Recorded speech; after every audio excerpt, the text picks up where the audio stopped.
Hi! ఈరోజు నేను simple and tasty టమాటా రసం చూపించబోతున్నాను. 4 మీడియం సైజ్ టమాటాలని ముక్కలుగా కట్ చేసుకొని, కొంచెం చింతపండు, 10 వెల్లుల్లి రెబ్బలు, కరివేపాకు, కొత్తిమీర, 4, 5 పచ్చిమిరపకాయలు, ధనియా పౌడర్, గరం మసాలా, కొంచెం కారము, పసుపు వేసుకొని కొన్ని వాటర్ వేసుకొని ఉడకబెట్టుకొని రుబ్బుకొని పక్కన పెట్టుకోవాలి.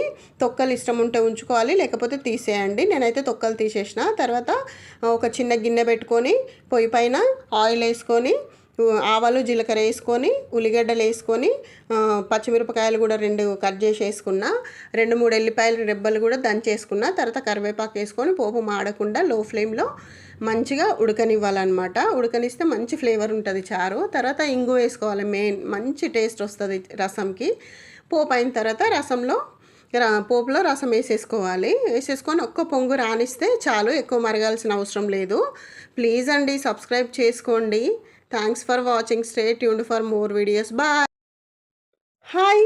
ఈరోజు నేను సింపుల్ అండ్ టేస్టీ టమాటా రసం చూపించబోతున్నాను. 4 మీడియం సైజ్ టమాటాలని ముక్కలుగా కట్ చేసుకొని, కొంచెం చింతపండు, 10 వెల్లుల్లి రెబ్బలు, కరివేపాకు, కొత్తిమీర, 4, 5 పచ్చిమిరపకాయలు, ధనియా పౌడర్, గరం మసాలా, కొంచెం కారము, పసుపు వేసుకొని కొన్ని వాటర్ వేసుకొని ఉడకబెట్టుకొని రుబ్బుకొని పక్కన పెట్టుకోవాలి.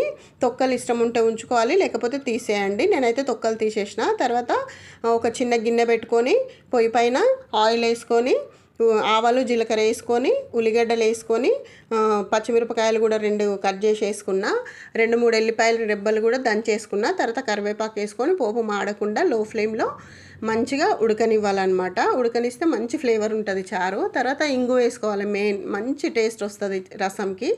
పోపు అయిన తర్వాత పోపులో రసం వేసేసుకోవాలి. వేసేసుకొని ఒక్క పొంగు రానిస్తే చాలు, ఎక్కువ మరగాల్సిన అవసరం లేదు. ప్లీజ్ అండి, సబ్స్క్రైబ్ చేసుకోండి. Thanks for watching. Stay tuned for more videos. Bye.